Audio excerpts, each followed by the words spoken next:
Bismillah.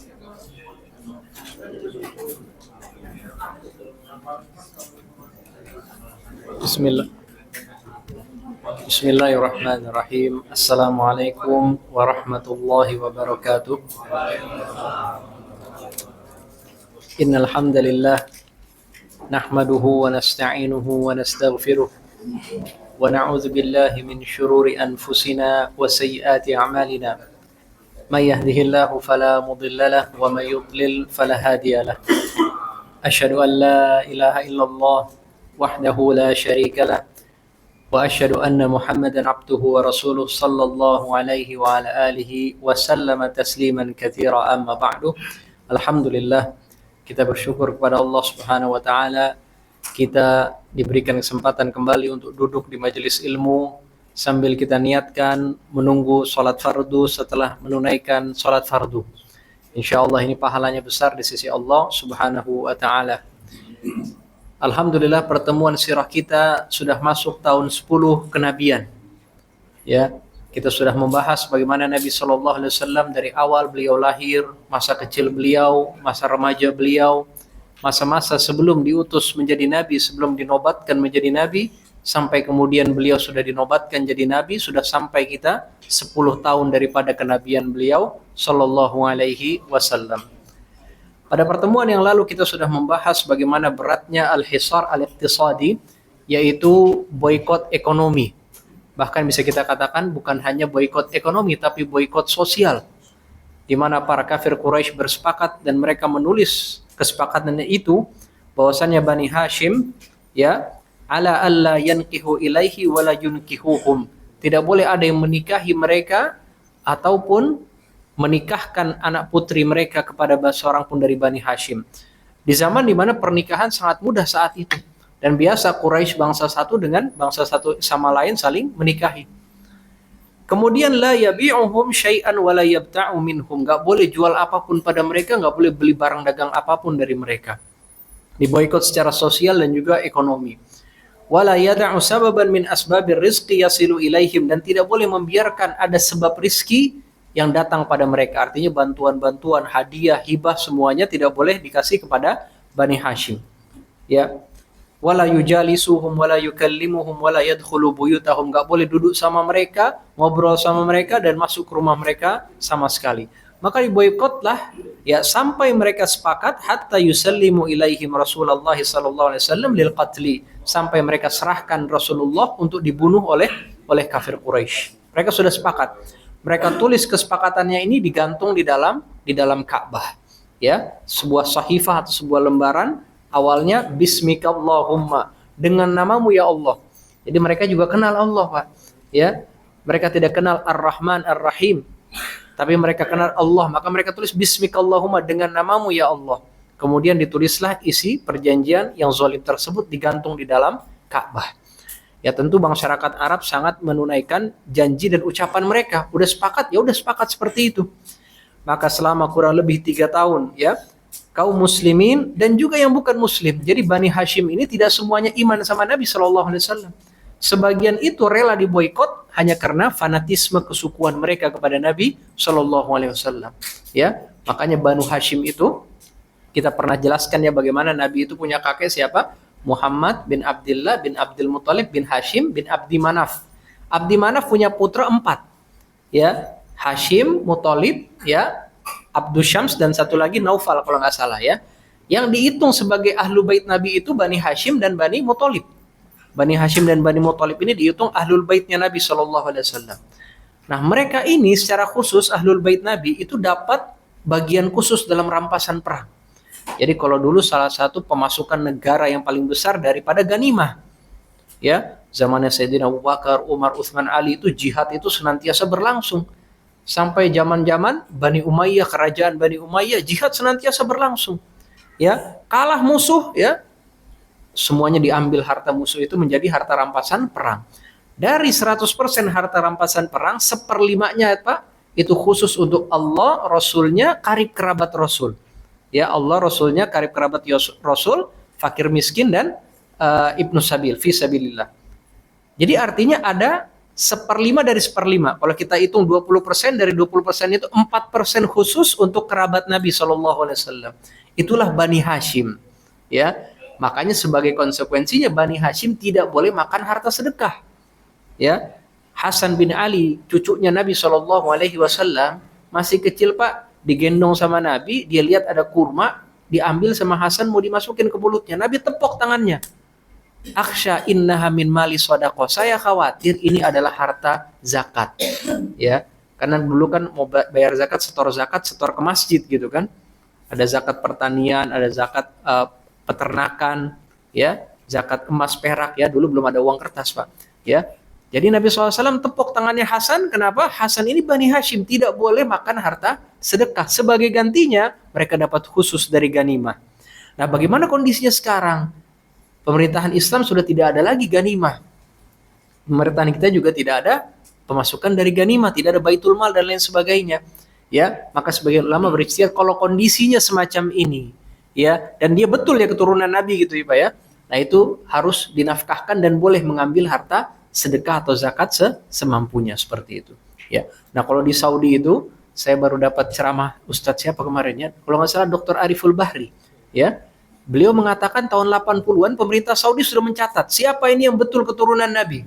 Dinafkahi Pak sama pemerintah Saudi. Ya, dinafkahi, ya. Kalau betul dia Sayyid, kalau di situ bilangnya Sayyid bukan Habib. Kalau di sini Habib ya. Kalau di sana Sayyid.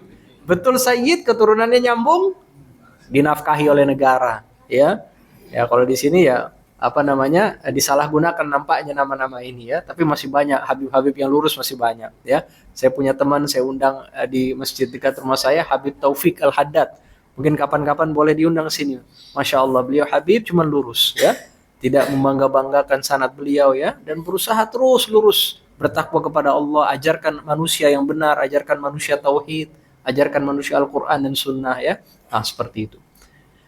Nah, jadi karena pengorbanannya Bani Hashim ketika diboikot itu 3 tahun tidak ada pemasukan ya, sampai mereka memakan dedaunan-dedaunan kering. Ya, mereka buang kotoran seperti kotoran-kotoran kambing. Ya. Nah, ini luar biasa apa namanya sulitnya. Nabi SAW kalau mau tidur, Abu Thalib sebagai pamannya penjaga beliau, jangan tidur di kasur kamu. Kamu tidur di salah satu kerabat kamu. Ya, orang lain yang tidur di kasurnya Nabi SAW. Karena mereka sudah bersepakat, serahkan Nabi untuk dibunuh. Ya, kalau tidak akan kami lepaskan boikot ini. Hanya saja sebagian karib kerabat daripada Bani Hashim malam-malam diam-diam suka antar makanan masuk ke Syi'ab Bani Abi Thalib. Istilahnya Syi'ab Abi Thalib, lembah Abu Thalib, disitulah tinggalnya suku Bani Hashim. Ya, nah, seperti itu. Nah, sebagian sahabat lain yang sudah beriman, sudah pernah kita ceritakan, itu Nabi suruh hijrah ke negeri Habasyah. Ya, tahun 7 kenabian Nabi suruh hijrah ke negeri Habasyah yang kedua. 80 laki-laki, 18 perempuan, 98 orang hijrah ke negeri Habasyah. Itu yang bukan Bani Hashim. Yang Bani Hashim di situ sabar sama Nabi SAW. Ya. Nah, 3 tahun terus seperti itu sampai akhirnya timbul perasaan iba, timbul perasaan empati dari Quraisy sendiri. Dia diprakarsai oleh seseorang bernama Hisham bin Amr Al-Hashimi. Dia mengatakan, ya, apakah kita ridho, kita makan enak, kita pakai pakaian bagus, saudara-saudara kita juga dari Bani Hashim halka, mereka binasa di sana.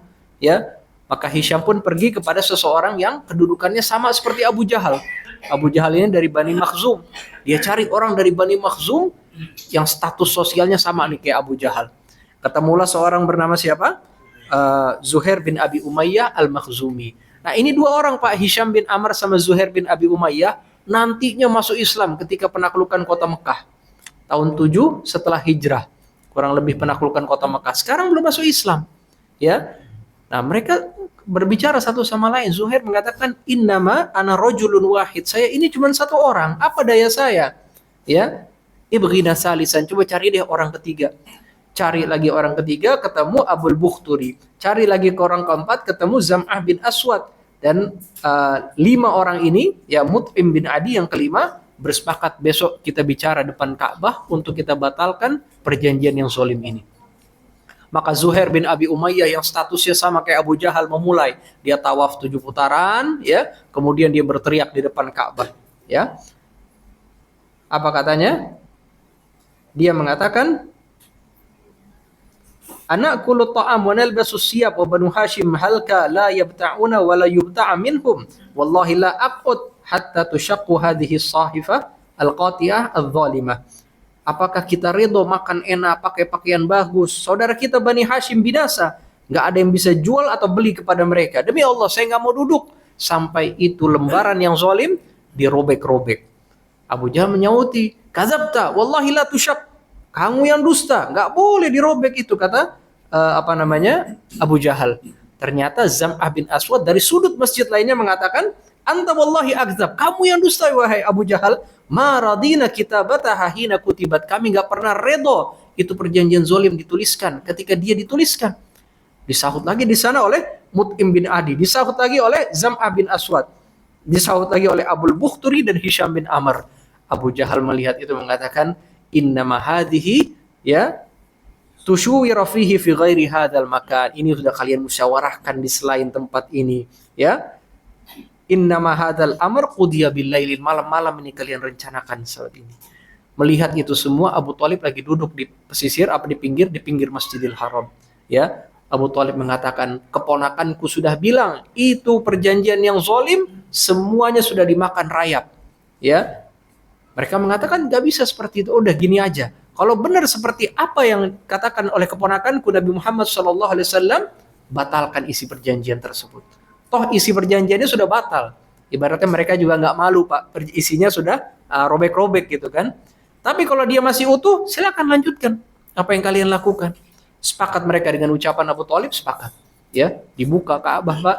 Ternyata lembaran itu sudah habis dimakan rayap, kecuali Bismikallahumma, dengan namamu ya Allah.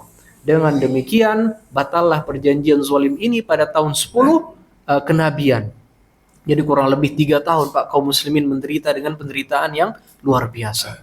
Ya, tahun 10 kenabian baru kemudian mereka dilepaskan.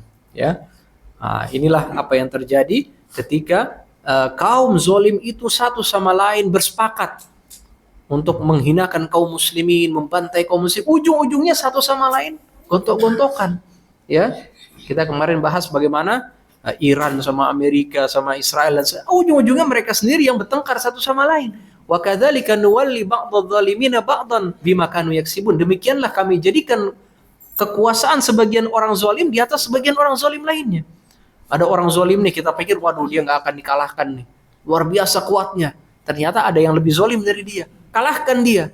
Ya, itu satu orang zalim melawan orang zalim lainnya. Jadi dihancurkan dari dalam sendiri persekongkolan jahat itu. Dan biasa Pak, kemenangan kaum muslimin itu min haitsu la yahtasibu, dari sisi yang kita nggak sangka sama sekali. Ya, saya kemarin lihat dokumentari bagaimana Taliban di Afghanistan itu. Mereka mengatakan, ini lihat Amerika bisa keluar dari kami. Kami nggak punya senjata, ngumpet di gunung cuman tembak-tembak begitu. Tapi lihat, seandainya kami punya senjata, wajar Taliban menang. Cuman gak punya persenjataan, gak punya apa-apa. Min haitsu la yahtasibu. Kemenangan Allah itu dari jalan mereka gak sangka. Pergi semua Pak tentara Amerika, tinggalin. Alat-alat beratnya ditinggalin di Afghanistan. Ya, jadi udah belasan tahun perang di sana, ujung-ujungnya berkuasa lagi Taliban. Itulah pertolongan Allah. Terlepas mungkin Taliban ada kesalahan dalam masalah ini, masalah itu, tapi mereka muslimun, saudara-saudara kita. Ya, kita senang mereka menang melawan dengan orang yang jelas-jelas kafir gitu kan, Amerika. Nah, itulah pertolongan Allah. Mereka saling memusuhi satu sama lain, ujung-ujungnya saling bertengkar dan saling menghancurkan satu sama lain. Ya, begitu juga Nabi SAW bersabda, Innallaha la yu'ayyidu hadzal din birajulin fajir. Terkadang Allah kuatkan agama ini dengan orang yang jahat. Ya, ini 5 orang, ini dari 5 orang hanya 2 yang masuk Islam. 3 yang lainnya itu meninggal dalam keadaan kafir. Jadi terkadang Allah tolong juga. Mereka masih punya rasa empati kepada kaum muslimin, masih punya rasa persaudaraan kaum muslimin itu mereka bantu dengan atas dasar itu. Ya, walaupun mereka pun secara akidah masih kafir ya, seperti itu. Nah, ulama juga memberikan keterangan kalau zaman sekarang ini kita bisa mengatasnamakan apa Pak? Atasnamakan hak asasi manusia. Misalkan kaum muslimin diboikot dan lain sebagainya. Ya, kita bisa menggunakan kalau dulu yaitu persaudaraan kaum Bani Hashim gitu ya. Kalau sekarang kita bisa gunakan manfaatkan hak asasi manusia. Masa kaum muslimin seperti ini, ya? Mereka kan nggak ngerti konsep pahala sama dosa. Kita bawa konsep hak asasi manusia itu bisa kadang-kadang menolong kita dalam keseharian kita. Jadi tidak kaum muslimin itu ditindas atas dasar apa? Atas dasar hak asasinya kaum muslimin untuk bebas beragama dan lain sebagainya, ya. Seperti itu. 10 kenabian dilepaskanlah Bani Hashim dari tekanan yang luar biasa tersebut. Tentu ini menyebabkan kelemahan daripada sebagian kaum muslimin yang sudah tua. Di antaranya adalah siapa? Paman Nabi sendiri. Paman Nabi Abu Thalib usianya kurang lebih sudah 80 tahun mau 90 tahun. Diboikot semacam itu. Makannya susah, ya. Kesehariannya susah. Tentu ini menyebabkan fisik beliau melemah sampai akhirnya beliau pun menghembuskan napas terakhirnya pada tahun 10 kenabian, ya.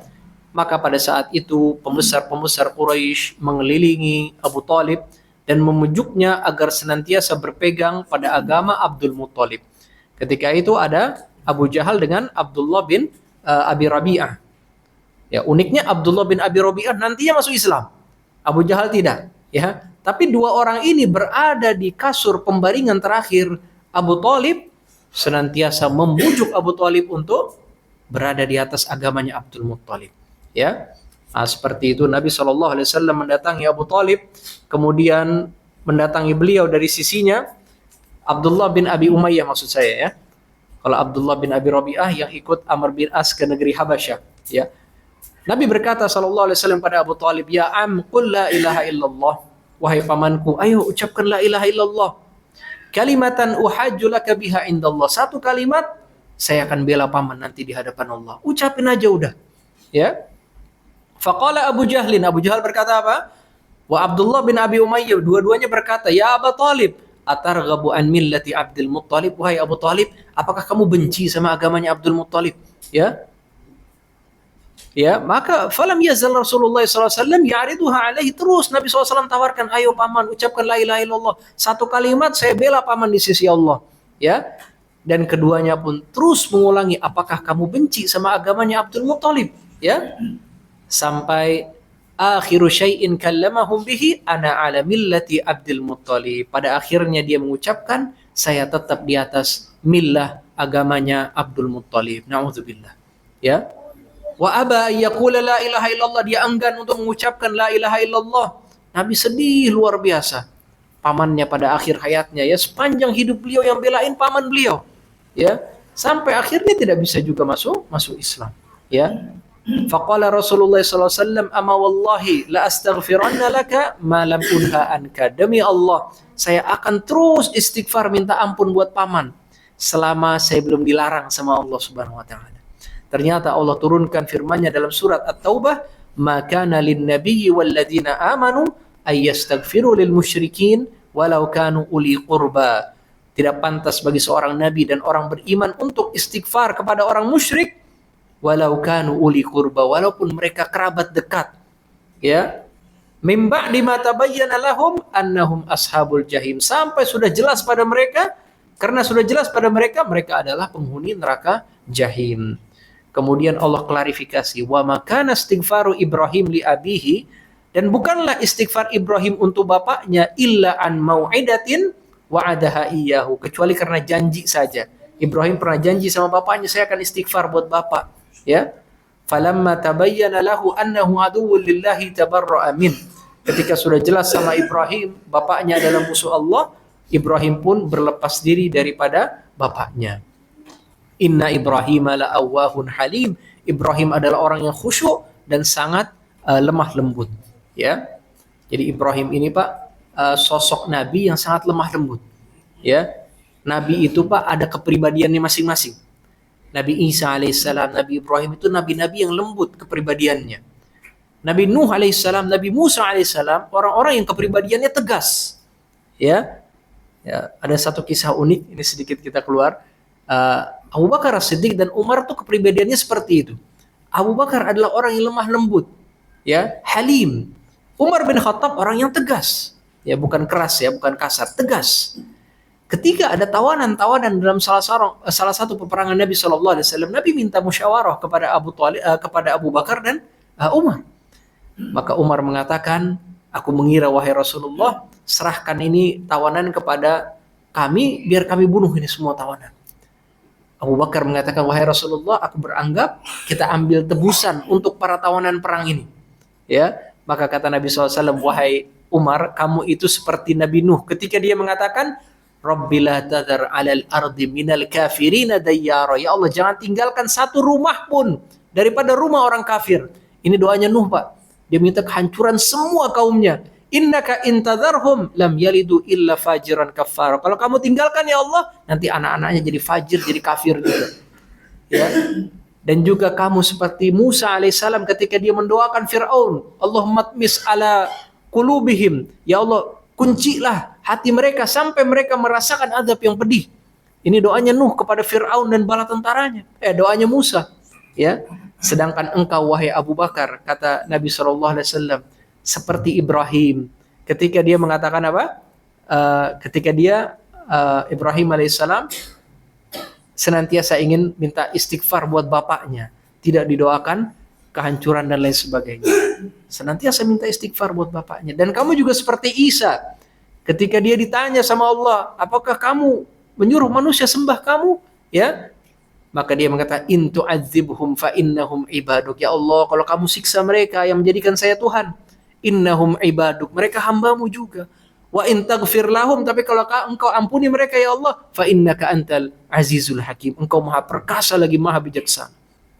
Artinya Isa alaihissalam memelas, tolong jangan adab mereka ya Allah. Ya, Ibrahim alaihissalam juga memelas, tolong bapaknya ini diampunin ya. Nah, seperti itu kepribadian orang, Pak. Ya, dalam jalan dakwah juga seperti itu. Wah, ini ustadznya tegas nih, saya nggak suka nih ustadz. Memang kepribadiannya seperti itu, Pak. Ya, ada yang memang ya santai gitu kan. Itu kepribadian masing-masing, bukan ustadznya keras, bukan.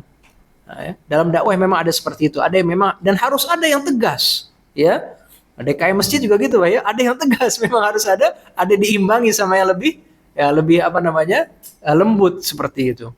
Abu Bakar ketika memimpin lembut diimbangi oleh Umar bin Khattab. Umar ketika memimpin tegas diimbangi oleh Utsman bin Affan dan sahabat-sahabat yang lainnya. Nah, senantiasa seperti itu dakwah, ya. Bukan ini masalah apa namanya, wah ini ustadznya keras, tidak ya. Kepribadiannya ada yang memang seperti itu.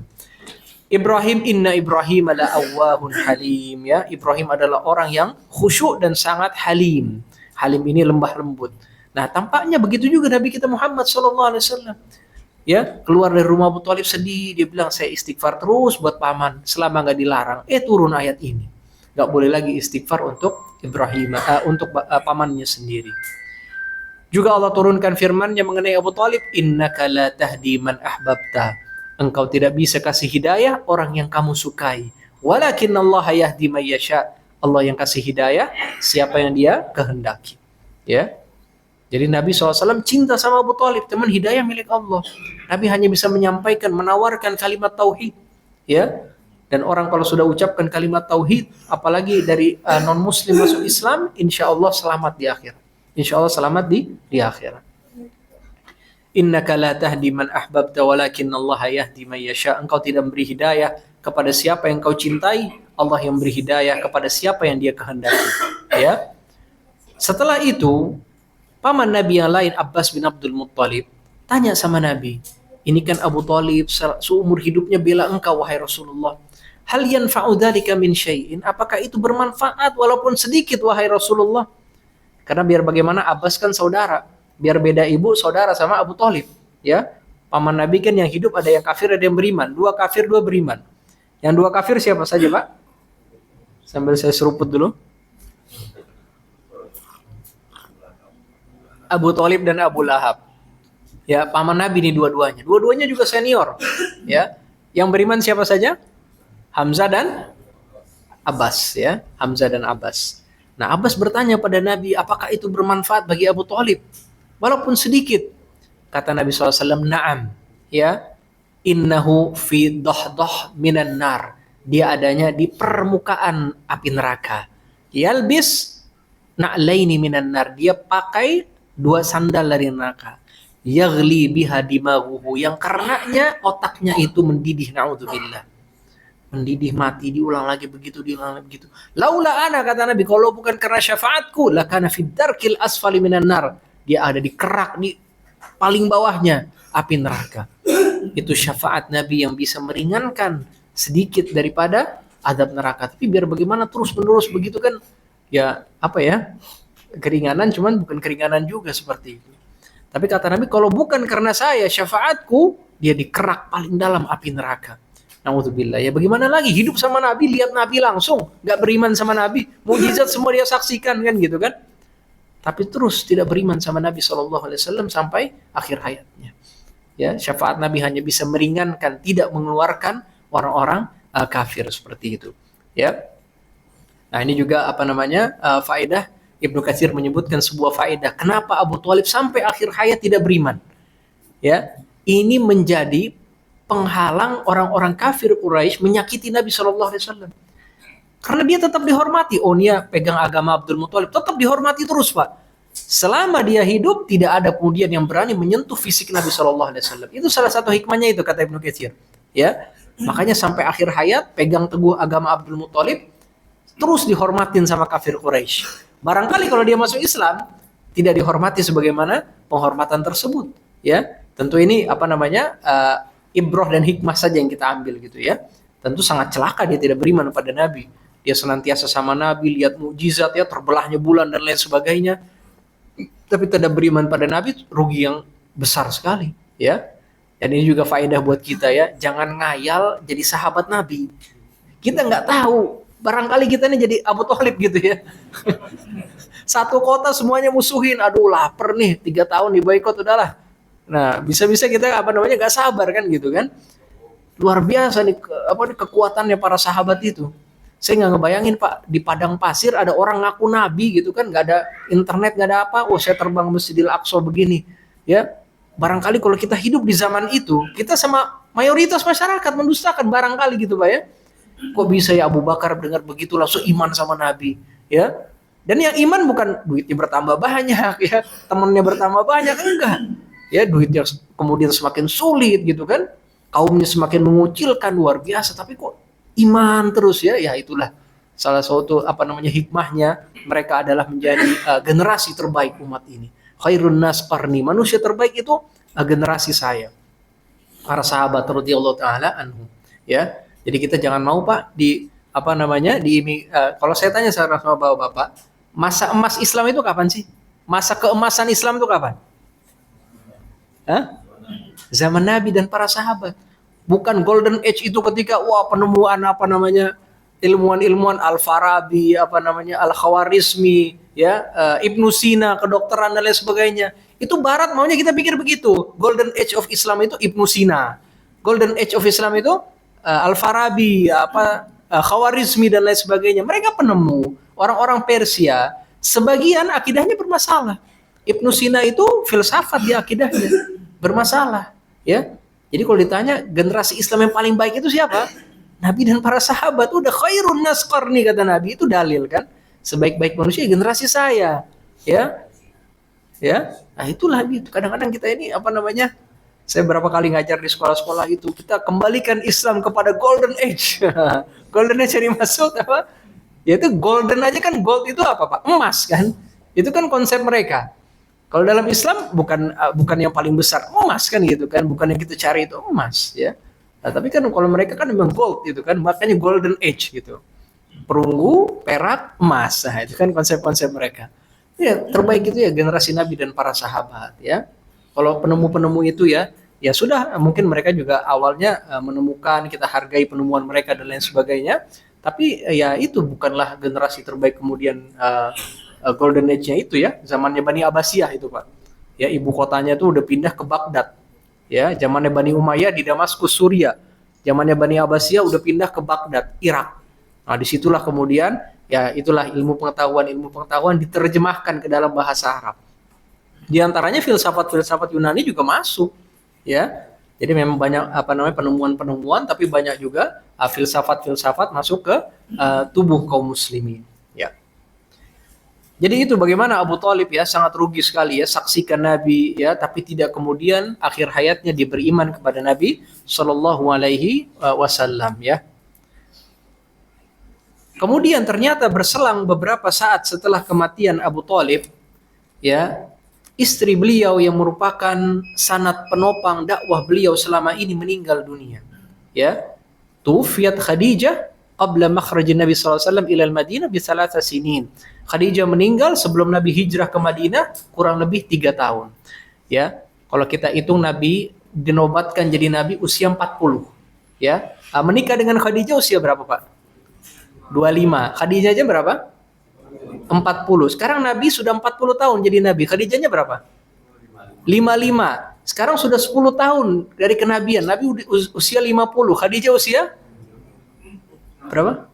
65, ya. Jadi usia yang mungkin sudah tidak muda lagi. Apalagi kemudian diboikot selama 3 tahun, makannya kurang, ya, dan terus melayani Nabi Shallallahu Alaihi Wasallam. Ya, maka dalam usia tersebut Khadijah binti Khuwailid meninggal dunia.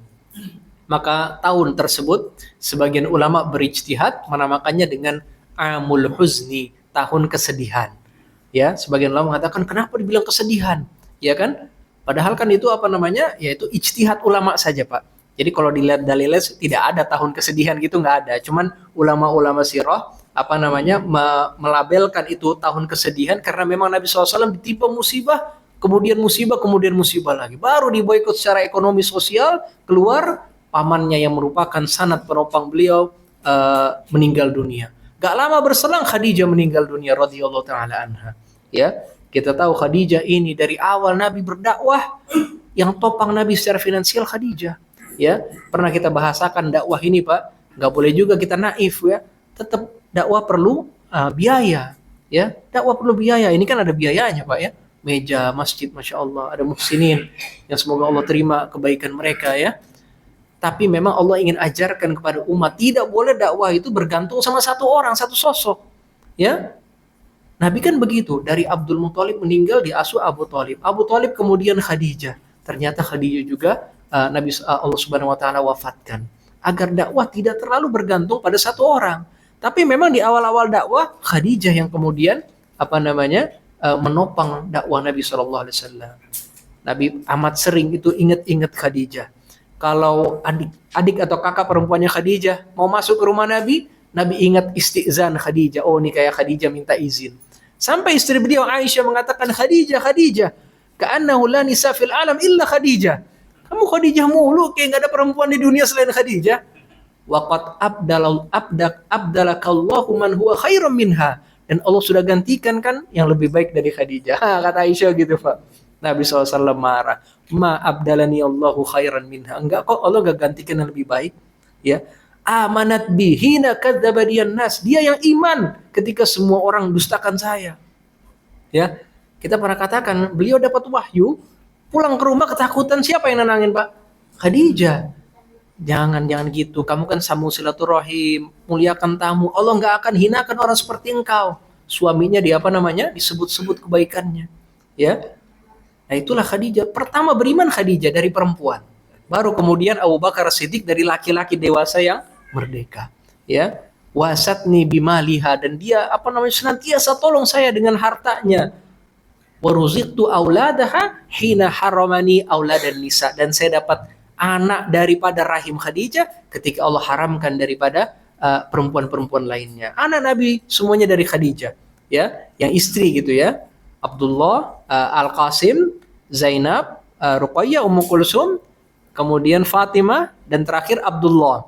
Ya, Al-Qasim sama Abdullah meninggal ketika masih kecil, ya. Seperti itu. Terakhir Nabi punya anak Ibrahim, cuman itu budak perempuan yang bernama Maria Al-Qibtiyah, ya. Itu Ibrahim juga meninggal pada saat masih kecil. Nah, seperti itu. Jadi itulah Nabi SAW senantiasa ingat Khadijah, ya, perjuangannya luar biasa. Ya. Satu hadis meriwayatkan bahwasanya Jibril datang kepada Nabi SAW, dia mengatakan ini Khadijah mau datang. Kalau dia datang, Iqra alaiha salam min rabbiha. Tolong ucapkan salam kepada dia, titipan dari Allah Rabbul Alamin. Allah sendiri titip salam kepada Khadijah. Subhanallah. Ini perempuan yang paling baik, Pak. Khadijah binti Khuwailid. Ya, seperti itu. Nah, ini pun meninggal pada saat tahun ke-10 kenabian. Tentu ini sangat menyedihkan Nabi Shallallahu Alaihi Wasallam, dan Nabi tidak berpoligami selama Khadijah masih hidup. Sudah meninggal baru nanti Nabi kemudian berpoligami, ya. Seperti itu. Nah, di sini disebutkan bahwasannya ketika Abu Thalib meninggal dunia, kata Nabi SAW, "Ma nalatni Quraisy ma akrah illa ba'da wafati Abu Thalib." Quraisy itu enggak menyakiti saya dengan sakitan yang keras kecuali sepeninggalan Abu Thalib. Pernah satu ketika, kata Nabi SAW, saya sedang sujud di depan Ka'bah.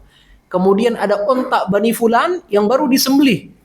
Ya, baru disembelih, tentu sebagaimana tukang sembelih kan jeroannya kan dikeluarin, Pak, ya. Isi perutnya ada kotorannya dan lain sebagainya dikeluarin. Maka di situ ada Abu Jahal, Uqbah bin Abi Mu'id, dan pembesar Quraisy lainnya. Man ya'mid ila jazur ahli fulan. Siapa mau pergi kepada ontanya Bani Fulan yang baru disembelih? Kemudian dia ambil jeroannya, dituangkan kepada Muhammad tuh lagi sujud di depan Ka'bah. Ketika itu musuh Allah Uqbah bin Abi Mu'id dialah yang menyanggupinya. Diambil kemudian kotoran itu disiram ke Nabi SAW sedang sujud alaihi salatu wassalam. Nabi sujud lama nggak berdiri. Sampai anak beliau, putri beliau Fatimah mendatangi beliau, kemudian dibersihkan punggung bapaknya, ya, sambil mencela, menghardik kafir Quraisy. Kafir Quraisy menertawakan, Pak, sampai yatamayalu ba'duhum ba'dha, sampai miring-miring ketawanya, Pak. Ya, gelak tawa yang luar biasa. Ini udah mati nih Abu Thalib nih, kita serang nih Muhammad, gitu kan. Mereka sampai seperti itu. Nabi SAW udah bersih, baru Nabi selesai sholat, Nabi doa sama Allah. Allahumma alaika bi Abi Jahal, Allahumma alaika bi Uqbah bin Abi Mu'id, Allahumma alaika bi fulan, alaika bi fulan, alaika bi fulan. Satu-satu Nabi sebutkan, ya Allah hancurkanlah fulan, hancurkanlah fulan. Ini dalil Nabi SAW kadang doakan kehancuran juga. Ya, ini udah gak bisa juga, harga diri harus dibela. Lagi sujud digituin. Maka kata periwayat hadis, aku melihat orang-orang yang Nabi doain itu semuanya bergelimpangan pada medan perang Badar. Ya, mati semua, Pak, di medan perang Badar.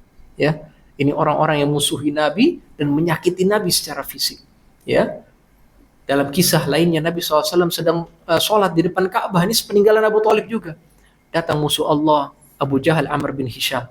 Ya, dia mengatakan, seandainya Muhammad sujud la ata'anna ala rukbatayhi, aku akan injak kemudian raqabatihi, lehernya itu. Ya, udah siap dia mau injak leher Nabi SAW. Sebagian mengatakan dia bawa batu untuk timpakan kepada kepala Nabi.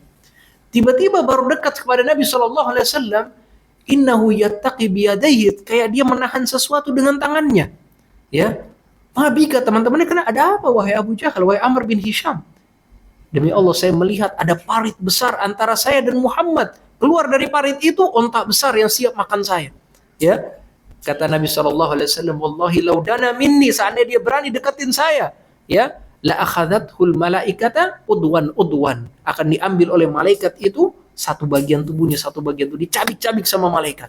Ya, itulah tafsir dari firman Allah, ara'aital ladzi yanha 'abdan idza shalla. Apakah kamu enggak melihat orang yang melarang seorang hamba lagi sholat? Itu Abu Jahal melarang Nabi SAW lagi sholat. Ya, mau diinjak kepalanya. Kalla la illam yantahi, sekali-kali tidak, kalau dia nggak berhenti, lanasfa'anna bin nasiyah, akan kami ambil itu ubun-ubunnya, nasiyatin kadzibatin khati'ah, ubun-ubun yang penuh kedustaan dan penuh kesalahan. Ya, falyada unadiyah, silakan panggil, ya, gerombolan dia, karena Abu Jahal mengatakan, ana aksaru man fi hadzal wadi nadiyan, saya ini di lembah Mekah paling banyak pengikutnya. Kata Allah, falyad'u nadiyah, silakan panggil pengikut dia. Sanad'u zabaniyah, kami akan panggil malaikat zabaniyah. Ya, luar biasa Allah Subhanahu wa taala secara personal mengarahkan kepada Abu Jahal, ya. Dia melihat ada parit besar, ya, kemudian ada semacam makhluk begitu. Kata Nabi SAW, innahul malaika, itu malaikat. Seandainya dia mendekat lagi berani, dicabik-cabik sama malaikat habis. Ya. Namun pada kejadian lain, ya, seorang Quraisy yang lainnya sempat kemudian mencekik Nabi sampai Nabi hampir mati. Sehingga orang-orang sudah menyangka, Nabi SAW mati ini. Ya. Ketika itu Abu Bakar As-Siddiq berlari kemudian mendorong orang ini dengan keras. Ataqtulu rajulan ayyaqula rabbi Allah, apakah kamu bunuh seseorang hanya karena dia katakan Rabbku adalah Allah? Maka Quraisy yang tadinya mengerumuni Nabi SAW berbalik memukuli Abu Bakar As-Siddiq radhiyallahu taala anhu. ya, sampai babak belur Abu Bakar radhiyallahu taala anhu. Ya. Nah, 3 kejadian ini ya Nabi SAW alami ketika Nabi SAW sudah kehilangan Abu Thalib. Yang menjaga beliau secara fisik sudah tidak ada. Berani ini orang-orang kemudian nyerang secara fisik. Ya.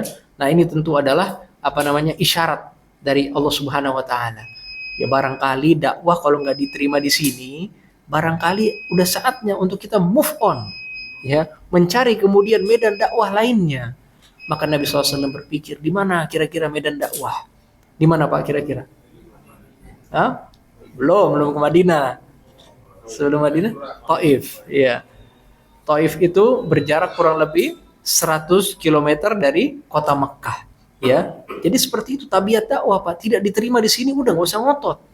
Barangkali ada tempat lain yang mau terima, yang mau dengar, ya. Fadzakir in nafa'atid dzikra. Beri peringatan kalau peringatan itu bermanfaat.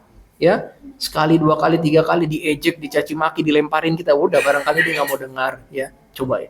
Objek dakwah yang lainnya, ya. Kita jeda sejenak untuk kumandang salat Isya. Sallallahu ala nabiyina Muhammad wa ala alihi wasallam. Alhamdulillahirabbil alamin.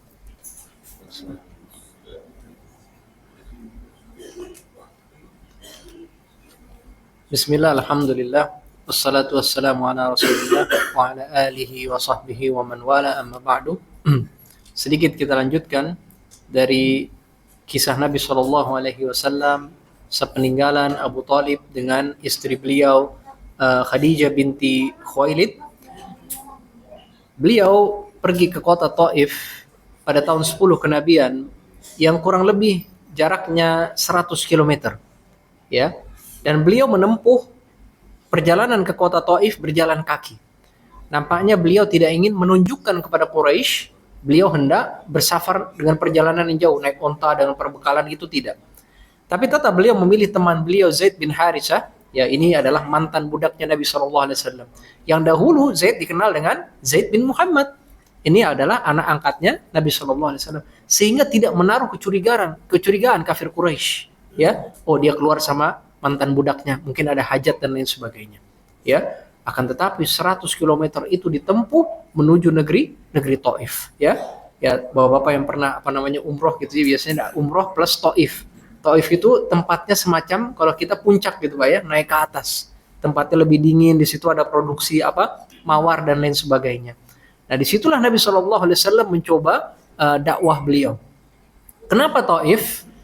Yang pertama, Taif ini adalah salah satu kota besar yang disebutkan dalam Al-Quran. Mereka mengatakan, laula nuzila hadzal Qur'anu ala rajulin minal qaryataini azim. Kafir Quraisy mengatakan, kenapa Al-Quran tidak diturunkan kepada salah seorang dari 2 kampung yang besar? Ya, 2 kampung yang besar, qaryataini azim, yaitu Mekah dan Taif. Di Mekah ada siapa itu? Bapaknya Khalid bin Walid? Lupa saya. Al-Walid bin Mughirah. Di Taif itu ada Urwah bin Mas'ud As-Saqafi. Ini 2 pembesar. Mereka protes, kok Muhammad bin Abdullah yang dapat sallallahu alaihi wasallam. Kenapa Quran tidak diturunkan kepada salah seorang dari pembesar ini? Al-Walid bin Mughirah atau Urwah bin Mas'ud As-Saqafi. Ya, minal qaryataini azim, dari 2 kampung yang besar. Artinya ini diakui oleh Al-Quran memang kampung yang besar di Taif itu. Di situ ada berhala besar namanya berhala Lata wal Uzza, Manat kalau nggak salah ya, berhala Manat di Taif. Ya, kemudian Mekah juga di situ adalah destinasi orang-orang wisata dari Mekah. Banyak pembesar-pembesar Quraisy punya aset di Taif. Pembesar-pembesar Quraisy punya aset di Taif ya. Biasanya kalau musim panas, terlalu panas di Mekah, mereka menghabiskan musim panas di negeri Taif. Jadi itu yang pertama. Ini kota yang besar dan strategis ya. Kemudian di sana juga ada kabilah besar yang bernama kabilah Bani Thaqif ya, yang tadi kita sebutkan Urwah bin Mas'ud Ats-Tsaqafi. Ini kabilah besar Bani Thaqif, tidak kalah dengan Quraisy ya. Nah, barangkali Quraisy tidak mau terima, Bani Thaqif mau terima, kata Nabi SAW berpikir demikian ya. Nah, kemudian ya, hubungan dagang dengan kota Taif ini sangat erat ya. Biasa mereka saling berdagang satu sama lain. Nah, sebab-sebab ini menjadikan Nabi SAW mencoba barangkali dakwah mau diterima di kota Taif. Nabi pun masuk kota Taif dan beliau langsung menuju kepada para pembesar kota Taif. Ketika itu kota Taif dipimpin oleh 3 orang pembesar. Yang pertama Abdul Yalalil bin Amr, Mas'ud bin Amr, dan Habib bin Amr. Ya, ini 3 orang kakak beradik yang memimpin kota Taif ketika itu. Maka Nabi pun tawarkan Islam kepada mereka, bacakan ayat-ayat Al-Quran kepada mereka, jelaskan dasar-dasar Islam kepada mereka. Ternyata mereka menolak Nabi SAW dengan keras.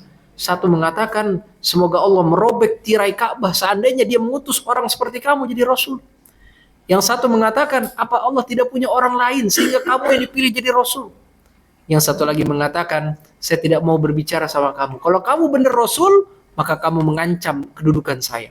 Kalau kamu bukan Rasul, kamu adalah orang yang pendusta dari kaum. Maka 3 orang ini menolak mentah-mentah dakwah Nabi SAW. Kurang lebih Nabi itu 10 hari di kota Taif. Ya, nampaknya bukan sekali gitu datang kepada para pemimpin ini. Berkali-kali sampai akhirnya mereka pun menghardik Nabi seperti itu. Ya, maka kata Nabi SAW, in fa'altum ma fa'altum faktumu anni. Ya udah, kalau kamu nggak mau terima dakwah kamu ke dakwah aku, tolong sembunyikan urusanku ini dari orang-orang. Sehingga orang-orang nggak tahu ada orang yang bawa ajaran baru gitu ya ke kota Taif. Karena orang kan bisa salah paham.